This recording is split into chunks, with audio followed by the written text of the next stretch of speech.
Spending Somebody Else's Money, Part 2, Budget Presentation.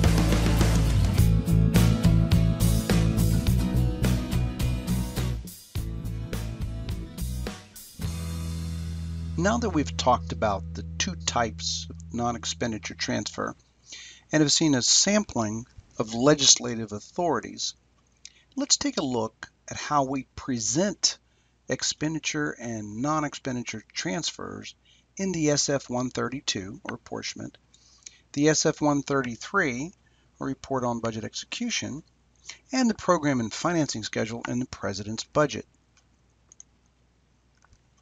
Both types of transfer affect budgetary resources, which are reflected in line numbers in the 1000 series.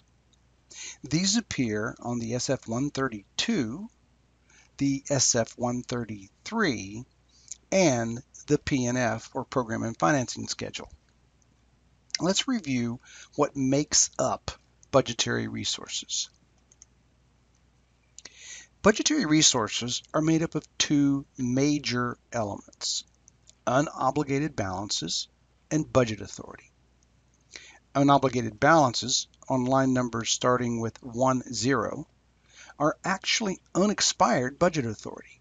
That is, funds with an availability of more than 1 year, like multi-year and no-year accounts. Budget authority is made up of 4 elements: appropriations, on lines starting with 11 and 12, borrowing authority, on lines starting with 13 and 14, contract authority, on lines starting with 15 and 16, and spending authority from offsetting collections, on lines starting with 17 and 18. Since HHS has little borrowing or contract authority, we'll focus our discussion on appropriations and spending authority from offsetting collections. Because non-expenditure transfers appear first in the line numbering, let's cover them first. Let's walk through the lines used most frequently. We'll use Appendix F in OMB Circular A11. Lines reflecting non-expenditure transfers of prior year appropriations, otherwise known as unobligated balances, appear in the 1000 range.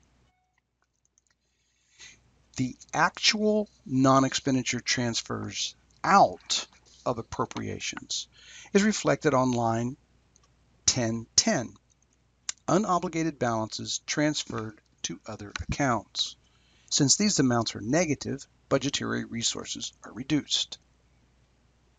The actual non-expenditure transfer in of appropriations is reflected on line 1011, unobligated balances transferred from other accounts. Since these amounts are positive, budgetary resources are increased.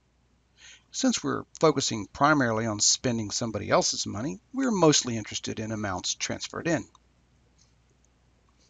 Until actual transfers are accomplished, the apportionment and the SF-133 might reflect anticipated non-expenditure transfers, in or out, on line 1040, anticipated non-expenditure transfers of unobligated balances net.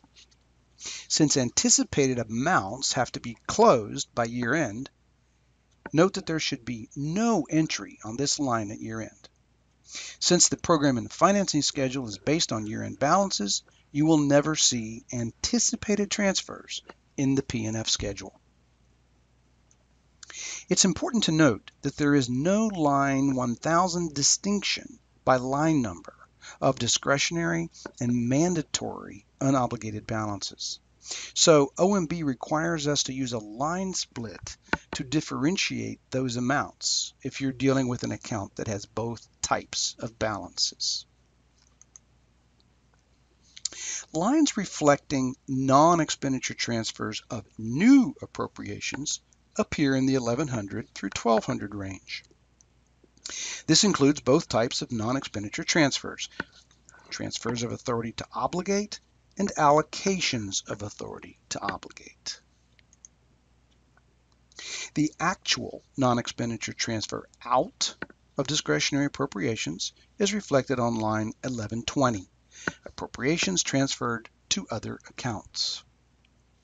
Mandatory appropriations are reflected on line 1220. Since these amounts are negative, budgetary resources are reduced. The actual non-expenditure transfer in of discretionary appropriations is reflected on line 1121. Appropriations transferred from other accounts. Since these amounts are positive, budgetary resources are increased. Mandatory appropriations are reflected on line 1221. Again, since we are focusing primarily on spending somebody else's money, we are mostly interested in amounts transferred in.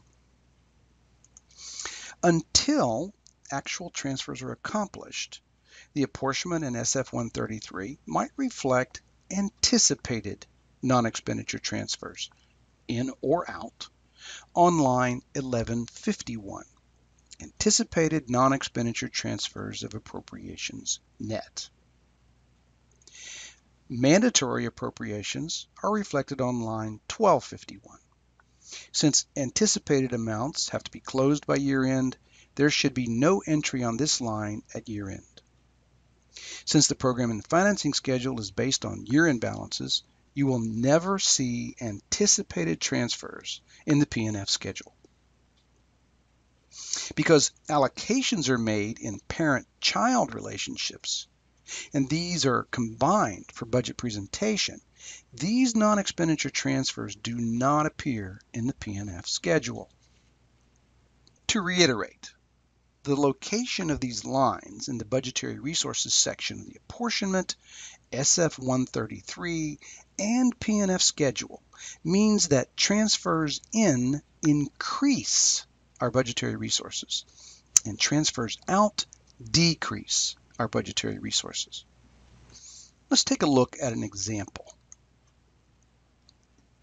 In this program and financing schedule for the Prevention and Public Health Fund, we can see that the account received a mandatory appropriation of $1 billion on line 1200 and transferred funds out on line 1220 to 4 different accounts. $28 million was transferred to account 750142. That's the Administration for Community Living. $7 million was transferred to account 751700, the Agency for Healthcare Research and Quality. $831 million was transferred to 750943, CDC. And $62 million was transferred to 751362, SAMHSA. Note in each case that the Prevention and Public Health Fund account is reduced by each transfer out, and the receiving account is increased. The budget presentation for non-expenditure transfers that allocate the authority to obligate does not use lines 1120 and 1220 or 1121 and 1221, since the allocation account is a parent-child relationship. This means that for presentation in the budget, these amounts are only reported under the parent account. In this example, although the Medicaid account allocates funding for vaccines for children to CDC, note the transfer on line 1220, these funds are simply included in the total of the parent account, Medicaid, in the President's budget. We can see that the total appropriation on line 1200 has not changed. We can also see the vaccines for children child activity listed as one of the Medicaid program activities. Now, let's take a look at how expenditure transfers are reflected, and things get a bit more interesting and complicated.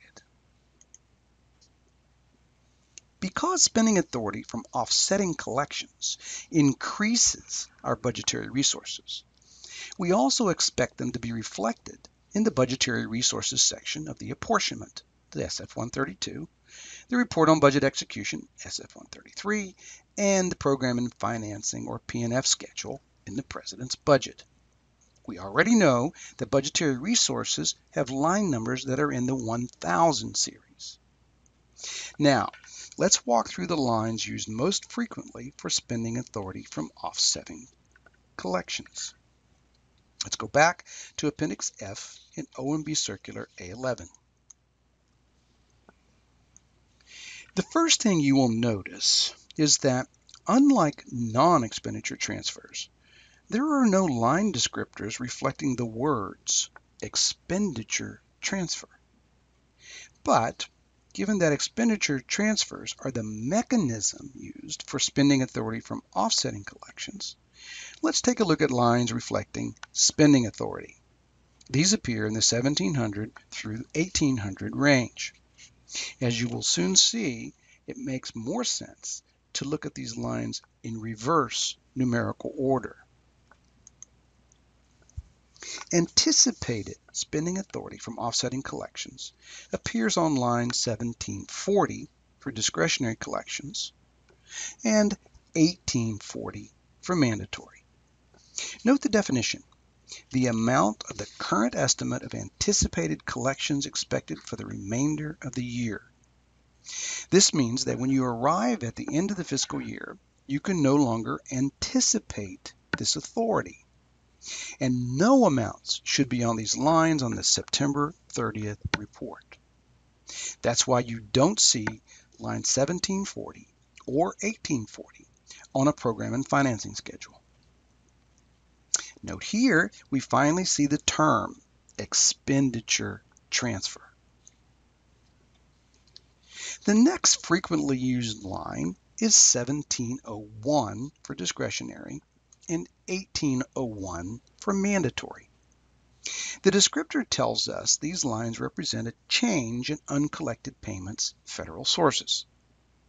Amounts on this line represent the amount of earned reimbursements from another federal government account that has not been collected. Accountants call this amount receivable. That means that work has been done based on an agreement between federal agencies, that is, earned, but has not been collected. An entry on this line reduces the amount previously anticipated on line 1740 or 1840. The next step is, of course, collecting the funds. And this is shown on line 1700 for discretionary and 1800 for mandatory. Note the definition is offsetting collections credited to expenditure accounts by law. Also, amount of reimbursements or other income earned and collected to date during the current year, including those for revolving funds. As funds are collected, the receivable on line 1701 or 1801 is reduced. Before we look at an example, let's stop for a moment and summarize where we are. We've been discussing three different types of budgetary resources: unobligated balances, appropriations, and spending authority from offsetting collections. We've pointed out that there are two very different mechanisms used to establish the movement of these budgetary resources: the non-expenditure transfer and the expenditure transfer. We see the unobligated balance transfer lines, the appropriation transfer lines, and the spending authority from offsetting collections lines. We've not included the anticipated lines because these do not actually create a budgetary resource. They only anticipate its creation. Note also that while the establishment of the receivable does create spending authority, the expenditure transfer doesn't occur until funds are actually collected. Let's take a look at an example to see how these lines work in a real situation. Here's an apportionment for the Office for Civil Rights. Note that the total discretionary spending authority from offsetting collections is a little over $1 million on line 1700, plus $4.7 million on line 1740, for a total of roughly $5.7 million. On the SF-133, we can see that these amounts match the amounts reported as of the end of the third quarter. However, by year-end, note that only $5.2 million was collected. Since no anticipated resources can remain at year-end, the total discretionary spending authority from offsetting collections is reduced to the $5.2 million collected. Let's pause for a moment and compare our two ways of spending somebody else's money. You will recall that with the non-expenditure transfer, the resources in question can only appear in one account or another. When funds are transferred, the budget authority in the losing account is reduced by the same amount. The budget authority in the receiving account is increased. In addition, the color of the money may change. However, with the expenditure transfer, the resources must appear in both accounts. They have to be available to the paying organization in order to obligate and pay the receiving organization. They also have to be available to the receiving organization in order to obligate and pay for the good or service they are providing to the paying organization. The money does not change color. With the expenditure transfer, the resources are counted twice. When the budget's presented, we don't want to count the same resources twice. So how do we avoid that? OMB Circular A11, Section 20.7D tells us, where accounts have offsetting collections, the budget shows the budget authority and outlays of the account both gross, before deducting offsetting collections, and net, after deducting offsetting collections. Let's take a look at the lines that accomplish this. This section that accompanies the offsets is this one, budget authority and outlays net. This is the 4000 series of lines. These lines appear in the Standard Form 133 and the Program and Financing Schedule, but do not appear in the apportionment, the SF-132. First, we have to calculate gross budget authority and outlays. Then we will subtract out the offsetting collections to arrive at net budget authority and outlays. All discretionary budget authority is added together on line 4000. Note that this amount equals the sum of discretionary budget authority on the 1100 lines, appropriations, and the 1700 lines, spending authority from offsetting collections. In case you're wondering, the 1300 lines are borrowing authority and the 1500 lines are contract authority. All mandatory budget authority is added together on line 4090. Note that this amount equals the sum of mandatory budget authority on the 1200 lines, appropriations, and the 1800 lines, spending authority from offsetting collections. 1400 lines are borrowing authority and 1600 lines are contract authority. Discretionary outlays from new authority appear on line 4010, and mandatory outlays from new authority appear on line 4100. Discretionary outlays from balances are on line 4011, mandatory 4101. Now we know the total amount of budget authority and outlays from all sources. Next, we want to identify the offsetting collections against this gross budget authority and outlays. First, we identify the discretionary offsetting collections from federal sources on line 4030, mandatory on 4120, and discretionary offsetting collections from non-federal sources appear on line 4033, mandatory on line 4123.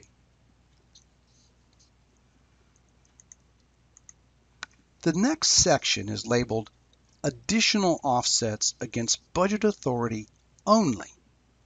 These offsets apply only to budget authority because no collections are involved. Line 4050 and 4140 relate to amounts owed to the account but not collected, referred to as receivables. Since receivables are budget authority, we offset them only against budget authority. Note that the definition states that the amount on this line equals the amount on line 1701 or 1801, respectively, with the opposite sign. Adjustments to receivables in expired accounts would be reflected on lines 4051 and 4141.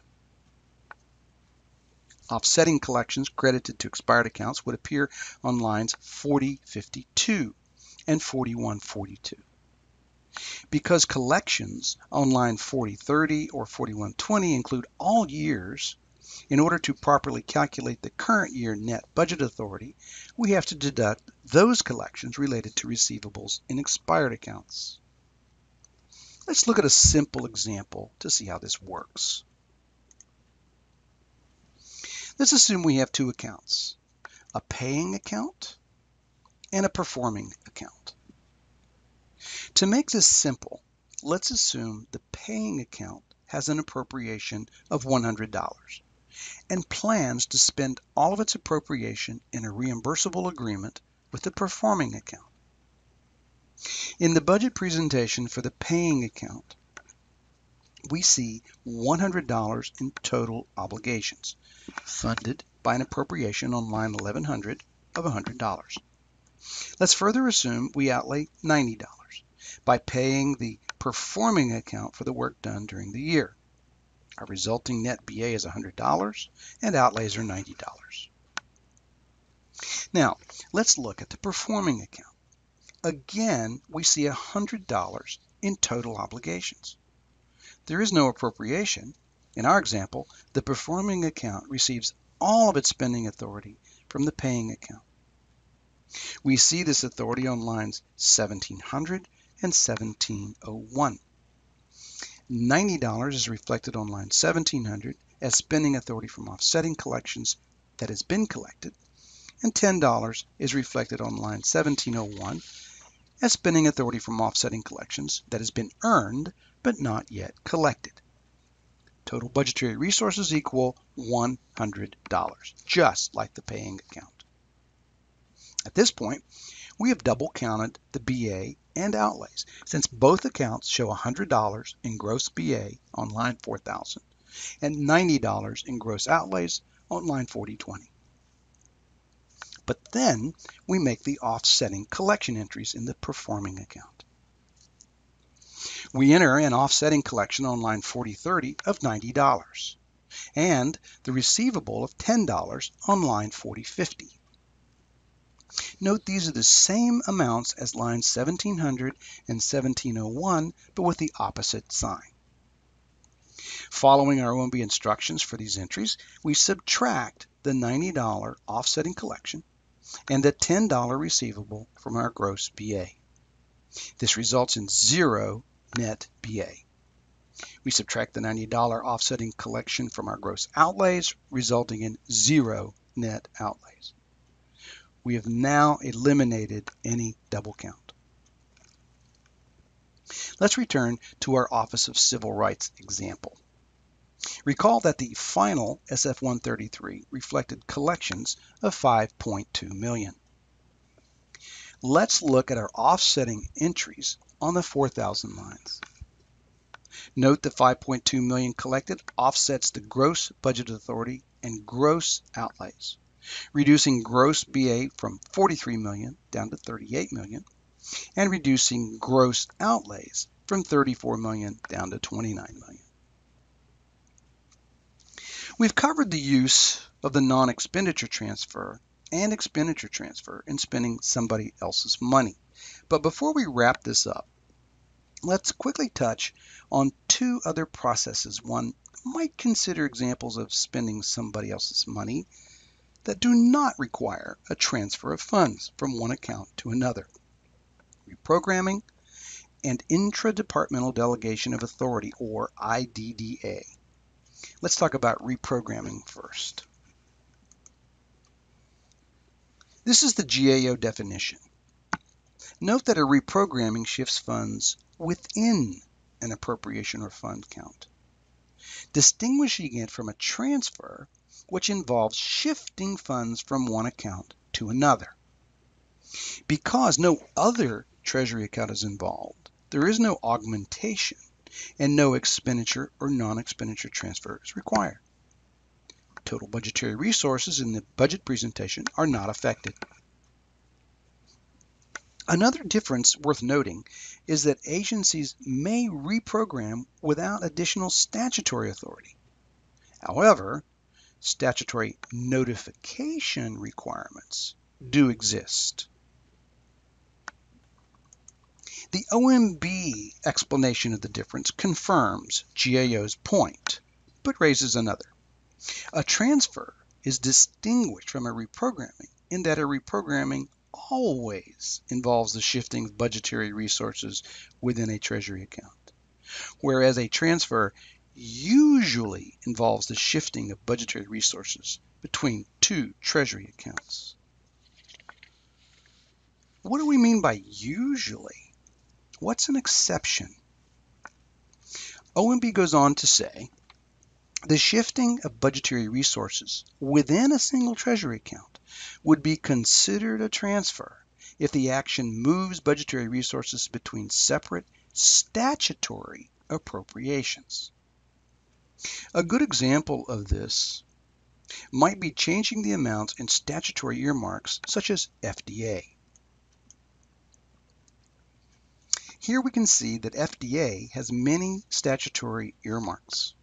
Specific amounts for the Center for Food Safety, Center for Drug Evaluation, Center for Biologics Evaluation, etc.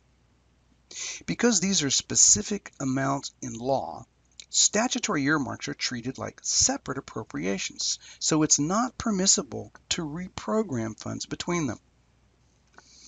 Congress does give FDA permission to transfer funds from one specified activity to another with prior approval of the Appropriations Committee.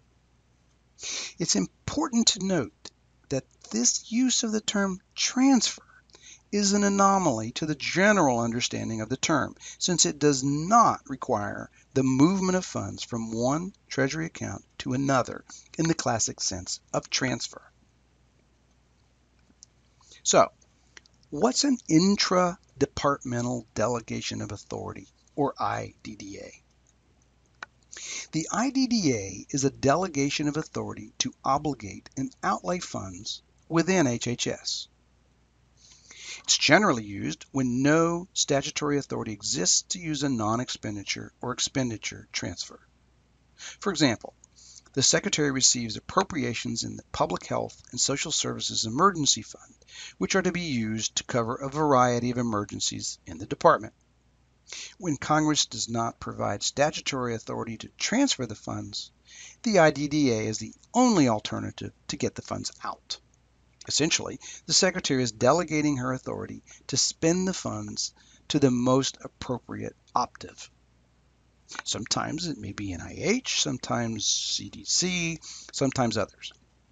It's like handing over your credit card to someone else to use. Similarly, since the IDDA is merely the delegation of authority to spend somebody else's money, the issue of augmentation doesn't really arise. No expenditure or non-expenditure transfers involved, and the budget presentation is not affected. So, there are three major differences between transfers and reprogramming, or IDDAs.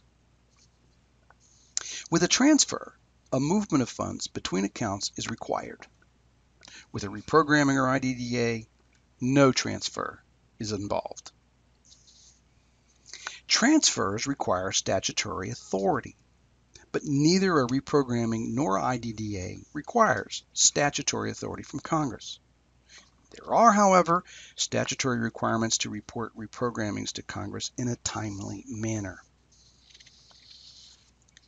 From a budget presentation perspective, transfers affect the budgetary resources, while neither the reprogramming nor the IDDA would cause a change of resources on an apportionment, SF-133, or budget program and financing schedule. Okay, let's sum up.